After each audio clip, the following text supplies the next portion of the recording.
Hello, this is your host, Todd Lewis of the Praise of Folly podcast. This is episode 38 of the Church Fathers, Just the Martyrs, the Discourse to the Greeks. Don't forget to like, share, and subscribe and hit the notification bell. Don't forget to follow me on Twitter, Telegram, and Facebook. You can support me on Locals, Buy Me a Coffee, Subscribe Star, and don't forget to check out my Substack where you can get articles and some free, and then for the rest of them, they're behind a paywall. And so for this year, at once a month, I'll have a free article, and then probably next year I'll be behind a paywall. So get at it while you can. All right, this is a bit of a break from our marathon of the dialogue with Trypho, 142 chapters. This is just 5. So this is one of 2 dialogues where Justin sort of attacks the Greek culture.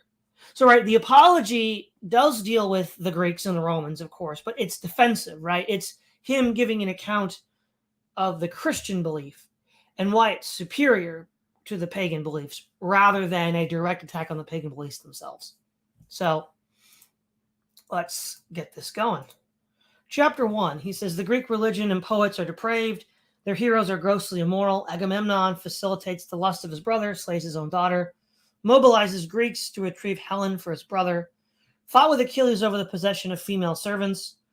Pelides, who overthrew Troy and Hector, became a slave to Polyxena and was conquered by the Amazon and became a sacrificial offering for Apollo. Ulysses shows his lack of temperance by having his crew tie him to the mast to hear the sirens. Ajax went mad upon losing a contest to Ulysses. Justin did not wish to learn the wisdom contained within. Homer begins and ends his story with a woman, which Justin considers the part of the obscenity of the Greeks, presumably because it has to do with lust, right? Because Paris steals Helen from Menelaus. But then the thing is, though, what's strange about the Odyssey, though, is Penelope's faithful to Ulysses the whole time. So that should be something that's good, but whatever. And he talks about Helen. Now, if he's talking about the Iliad itself, it might be one of the female prisoners, Briseis, who's the cause of the dispute, and then Penelope. Chapter 2. Hesiod and his birth of the gods is insane. Cronos slew his father Uranus. In fear of being treated the same by his children, he slew and ate them. Jupiter was saved by the craft of Curetes. Jupiter later bound his father in chains and divided the empire between his brothers. Jupiter claimed the sky, Neptune the sea, and Pluto the underworld. All of these brother gods had dalliances with human women. Pluto had dalliances with Persephone, Neptune with Melanope, and abused a host of Nereids. Jupiter with Antiope, Danae, Europa, Leda, and Semele. He took Ganymede as a cupbearer. Apollo convicted himself of lying. He sought to possess Daphne, but failed. Minerva is too masculine, wearing armor, and Bacchus too womanly, drinking and wearing soft clothes. So, before I throw this to you for some questions, just these are all the Roman names or Latin names of the Greek gods and heroes, except Hercules, which is still in the Greek. And then we'll see this a little bit later on in the dialogue or in the discussion. But what Justin is saying basically is that he's basically taking Plato's position from the Republic, that the poets lie and that the gods do awful, horrible things, which if done by humans would make them criminals. So Logos, any questions? I mean, I haven't read a whole bunch of the Greek myths, so I had plenty, but I mean, the amount of unpacking would have to do would probably take hours to go over the stories and why these points are relevant and so on. I mean, correct me if I'm wrong. It just seems to me that what he's saying is everybody in the epochs is acting irrationally. So when he complains about the Iliad, I think, being cover to cover just about women, basically people fighting over women. That seems to be like the gist of it. All these bad decisions people are making are for women and so on. And so these aren't tales to glean wisdom from. And that's pretty interesting because I was thinking about this when I was reading this today. And it just seems to be a juxtaposition between the two things. So the Greek tales to me seem like cautionary tales about how even the best God-imbued human beings can fall into these temptations and do stupid things and lose it all. And so Greek wisdom seems to be, here's what happens if you aren't virtuous and screw up. Whereas I guess the Christian tradition uses stories that more emphasize positive ways to do better. But they have some that are kind of in between. So like Samson and Delilah, for example, is a really good really good one. Samson was gifted super strength like a Hercules. He shouldn't have had his haircut. He talked to a woman, silly, shouldn't have done that. Just like, with the Greek tragedies, he got his hair cut off. Difference between the Old Testament and the Greek stories is that Samson got his hair back and was able to make some comeback by the end of the story.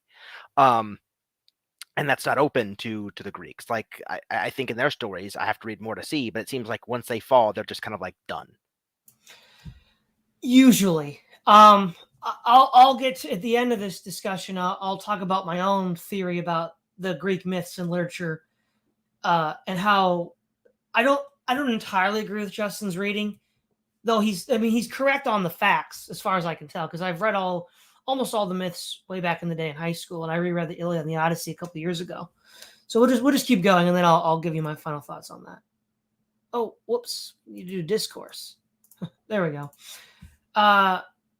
Hercules is praised for his labor, slaying a lion, killing Hydra, killing a great boar, killing man-eating birds. I think it means the harpies. Capturing a three-headed dog, that's Cerberus. Cleaning the Augean stables, killed bulls and stags that breathe fire, plucked golden fruit from a tree, and slew a poisonous serpent. Killed Achilles and Viserius, crossed mountains to get water which could speak, was delighted by cymbals and dancing satyrs, by women, and finally killed himself on a funeral pyre. The gods and heroes of Greece are intemperate and effeminate. Atreus was cursed, the bed of Theaetes was tainted, the house of Pelops was tainted, the murder of Danaus, the killing of Egyptus' children in a drunken rage, and the Thestian banquet of the Furies.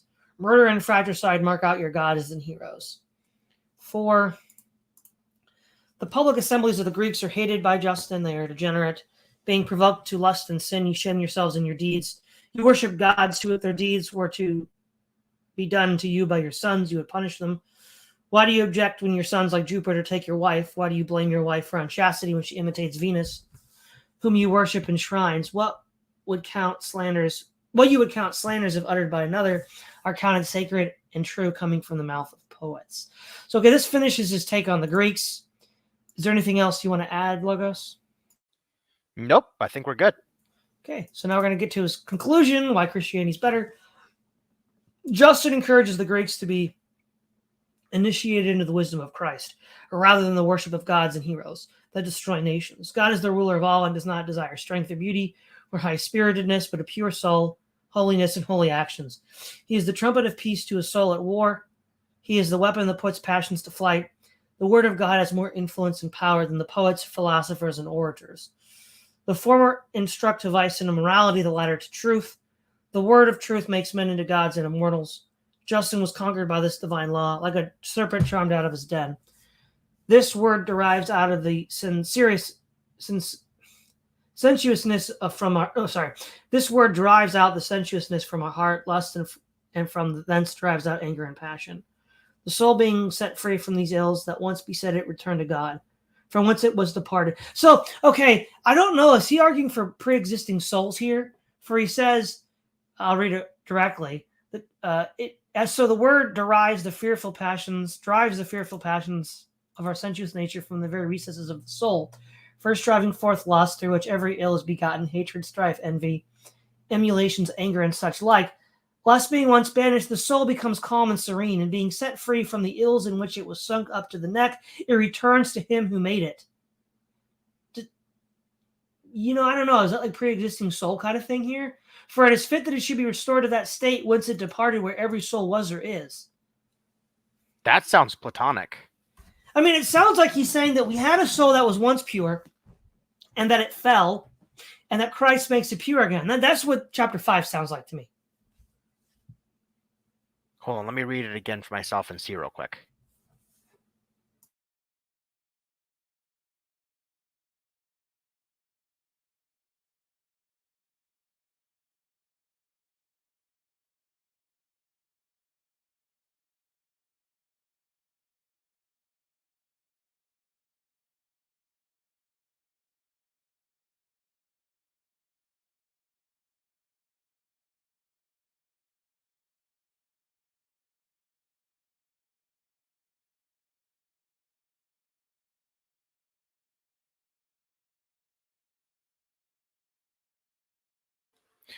Oh, interesting. I don't know if he's talking about like Platonic, because the hymn is capitalized. returns to him who made it, but it's a capitalized H. That'd So be I God. think he could be talking about Satan, like lust and all the sins are the product of like Satan, and they're used to snare souls. And so the goal is to free ourselves from the shackles and bring it back to No. Satan. It says it returns to him who made it. The him, I think, is God, because one, within Christianity, the capital convention for male pronouns, if it's not at the beginning of the sentence, is referred to God. Oh, I see. Okay, now, wow, that was okay. So being set free from the ills that was sunk up the neck, it returns to God. So what's keeping our souls from returning to God basically is sin. Yes. There we go. That's what he's trying to say. Okay, I don't think that's like very, very platonic. That sounds like normally Christian. So our souls are in a fallen state, shackled by sin. But look at that last phrase. For it is fit that it should be restored to that state whence it departed, whence every soul was or is. Yeah, Before birth? Like, right. Now that's interesting. So that could be Plato, or that could be a bad reading of what is that verse in Isaiah, I think, in the Old Testament, right? God knows you before you're born. So there's a reading of that where God maybe has an inventory of all souls before they're released to earth or something. well, that would be like a Platonic reading, yeah. Yeah. Now, there's one way that, okay, well, he is a Platonist, so it does make it a little interesting how to understand this. But one thing that could be explained when Justin says, it fell from a certain state, i.e., meaning that in Deuteronomy 139, we read, moreover, your little ones and your children who you say will be victims, who today have no knowledge of good and evil, they shall go in there. To them I will give it, and they shall possess it. So, among other places, this is a passage in the Bible which indicates that at a certain point, children are practically innocent in the Right. sense that they are. So it could be that Justin is referring to the innocence of childhood, and then you become corrupted with sin, and then you become innocent again in Christ. Or because he's a Platonist and he's got some weird ideas about angels, he could be referring to pre-existing souls. So it's not entirely clear what he means by this. Yeah. It could really go either way. It could. All right. So the one thing that I want to say about the Greek myths is on the one hand, this is an accusation that you'll continue to see down the ages, and maybe this is the case with the decayed state of the Roman Empire under which the Christians are living and writing about. This sort of like diatribe against the Greek religion and its gods is found probably most completely in Augustine's The City of God. Like the first 10 books are just this diatribe against Greek myth and gods. But what I would argue is that, and I've argued elsewhere, that if you read Homer, and not what later Greeks and Romans implemented in their own religious life and practice, but Homer himself, he doesn't. The problem the Greeks have is they don't really know how to come back from catastrophe. Jews and Christians have the idea of repentance and forgiveness from God. The Greeks don't really have that. The closest thing you have is like Sophocles' Oedipus, where he's like, he screws up and he's punished, and he just sort of like, at a certain point, by the gods, I mean. And at a certain point, he just comes to terms with that, and the gods are okay. He's like, come on, join us. And he, like, I guess, becomes a hero at the end of the play. But the idea of a kind of, the closest thing you'll find to repentance and forgiveness is probably Oedipus, where basically he comes to terms with the gods. It's not like necessarily what you'd find in the Bible. And certainly you don't find that. So let's look at the Iliad, right? At the end of the Iliad, Achilles kills Hector because Hector killed his best friend Patroclus, and then mutilates his corpse, which is a big no-no. You don't do that in antiquity, right? And at the end of the book, he still hasn't got that catharsis. The catharsis that he finally gets is when he gives the body of Hector over to his father Priam, who's guided by Mercury, to ask for it. And then the book ends with the funeral games of Hector. So the thing is, though, this holding on to the rage that Achilles has from the beginning of the book, first against Agamemnon, which gets his friend killed, and then against Hector, who killed his friend, only by renunciating that anger does Achilles get any sort of catharsis. In which case, that's almost a Christian narrative. Almost, right? Not quite, but you're getting close. So I think what Homer's getting at is there's lots of problems and screwed up things that the heroes do, but we have to learn from them, right? Because it's almost like he feels like the Greeks are trapped in forces greater than they can understand.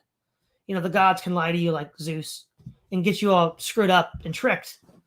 But it's not so much that you should do it, right? A lot of this stuff you actually should not do. Right. And then you pay severely for doing it. Yeah, that was my takeaway too, is that he seemed to be characterizing these myths as encouraging people to do some of the stupid stuff the people in the myths did do. The other thing too I found really, really interesting, I forgot to bring it up before, was how he's talking about the guy that tied himself to the mast to hear the sirens. Like, I don't know. It seems like he was exercising some prudence in that, he was trying to balance the curiosity of hearing the sirens and if their sound was really that addictive or whatever. But he wanted to take precautions in case it really was, which actually sounds like a kind of smart thing to do if you're trying to figure out new information. Right. Well, let's bring back up the screen here because I found that portion you're talking about. Justin says, and indeed his sailing past the sirens gave evidence that he was destitute of worthy prudence because he could not depend on his prudence for stopping his ears. Well, I guess the word that's doing all the work here is worthy prudence, because yes, he was clearly prudent to tie himself to a mast. I guess what Justin is seeing with this is sort of like this drive to indulge in something forbidden, because which he would identify with eating the fruit. That's what I think he's viewing this as. I mean, that's true. That's true. But if I were a Greek, and of course I'm not, my retort to Justin would be like, look, you're quasi-perfect human beings that walked with God every day in the Garden of Eden were eventually tempted by the serpent. Maybe if Adam and Eve had tied themselves to a mast on a particular day, like the fall in the garden wouldn't have happened. Something like man, that. that's getting really out there. It is. But the other thing too that I think really highlights the complexity of the Greek myths is and the lessons to be drawn from them. I mean, first of all, right, Penelope is faithful to Ulysses the whole time, so that should be considered a Christian virtue, something that Christians would at least say, wow, even a pagan could exercise this level of self-control. So who's Penelope and who is Ulysses? So Ulysses is the main hero of the Odyssey, the Greek Okay. that goes on all those journeys. Gotcha. Okay, you're right. And his wife was left behind at home because he went to fight Troy, and then he went on all these journeys, and basically he was gone for a very long time. Yeah. Okay, let's see. Okay. So, spoiler alert, everybody. Agamemnon comes home and gets killed by his wife and her lover, and then she gets killed by her son to avenge for the death of Agamemnon. But what does Zeus say at the beginning of the Odyssey? Because this event has already happened. And Zeus says, let me just share a screen because I already got up so everybody can read along with me. No, we're not going to do that. Stop. Share screen. There we go. Lo, you now, how vainly mortal men do blame the gods. For of us, they say, comes evil, whereas they, even of themselves, through the blindness of their own hearts, have sorrows beyond that which is ordained. Even as of late, Aegisthus, beyond that which was ordained, took to him the wedded wife of the son of Atreus and killed her lord on his return. And that with sheer doom before his eyes, since we had warned him by the embassy of Hermes the keen-sighted, the slayer of Argos, that he should neither kill the man nor woo his wife. For the son of Atreus shall be avenged at the hand of Orestes, so soon as he shall come to man's estate and long for his own country. So spake Hermes, yet he prevailed not on the heart of Agestius for all his goodwill, but now he hath paid the price for all. I mean, that sounds basically Christian, doesn't it? It kind of does. I'm like, it's interesting how the gods can portray characters like that, but also be like, I don't know, women takers and all sorts of other things in Greek mythology. So, but what I'm saying, there's this like with the Greek myths, right? There's this sort of like, I hate to say this, and exoteric way of reading it. Yeah. You can sort of get caught up in the adventure, the monsters, the gods, the sort of ridiculous, over the top antics of the heroes.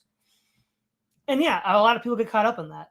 But I think if you look a little bit deeper, especially with Homer, there's this esoteric reading, or there's this higher moral ethos that he's pointing to, that he's like, I don't know why it's so hard for people to live up to this, but for those people that have happy endings, for those people that finally learn the lesson, it's when they learn this higher moral truth. Yeah. And then from Homer's point of view, the question is, how do we get men to figure this out? Because it's apparently really hard.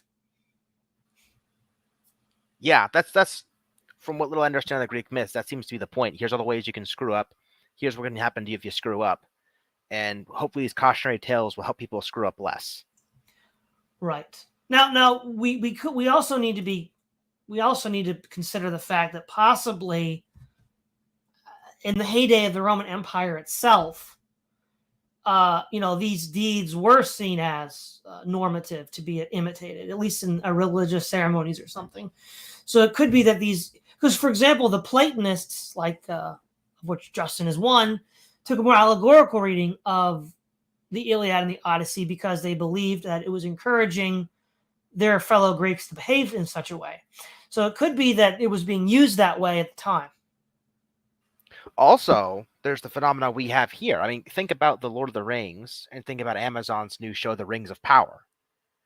So what if there were other rewritings on the Greek myths during the heyday of the Roman Empire, plays based on them and things like that?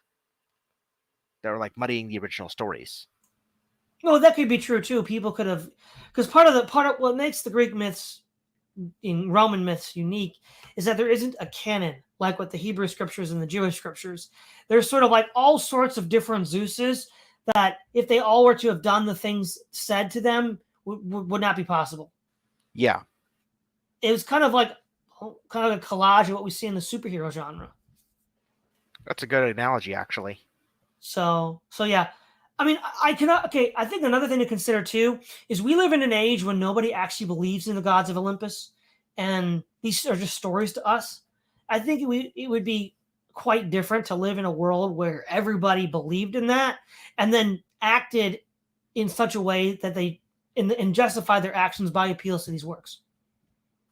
Yeah, that's something I forgot to say that I think is pretty interesting. So in history, I was always taught that these things were kind of like isolated. You had like the Old Testament culture, you had the Greek culture, you had the Roman culture, which borrowed some from Greece. There's like some mixing there. But I never thought there was like Christians giving commentary on Greek myths, for example, like back in the day. And so I think it'd be a pretty valuable thing to have students read something like this just to hear what a Christian might have said about the Greek myths, because it's not often in history you get to see like this culture shock. Right. Yeah. The other thing too, this reminds me of actually, when you had like the heyday of the new atheists picking out all the most edgy, crazy stories in the Old Testament and then, using that as a stick to beat the Christians with. That's what this kind of sounds like. Yes. Because a lot of the crazy stuff that went down in the Old Testament is obviously not supposed to be imitated. Yes. Obviously. And if you think it is, you're just being stupid. So I think that some of this does sound a little bit like that. Though in Justin's defense, this was actually believed by most of, these stories were believed by the Greeks and Romans of his day. And so one could presumably assume that they were acting on it. And this opinion is also shared by other Platonists, even Plato himself, like in the Republic. So it's not a uniquely Christian position anyhow. But I think what I would make a distinction from is what Homer actually said and what other people believed Homer said. And I think if you read Homer and just look at what he said, he's not really justifying all this. He's really giving a kind of commentary like, how did this mess happen and what do we do about it? Good point. So, okay. Other than that, I think we're done. Is there anything else you want to add, Logos? Nope, pretty short and sweet and not full of Old Testament allegory and, esotery. Just Greek allegory and esotery. So there you Right. go. I'm still confused, but I'm a little less so. All right, Logos. Okay, everybody. This is Todd Lewis of the Praise of Folly podcast signing off.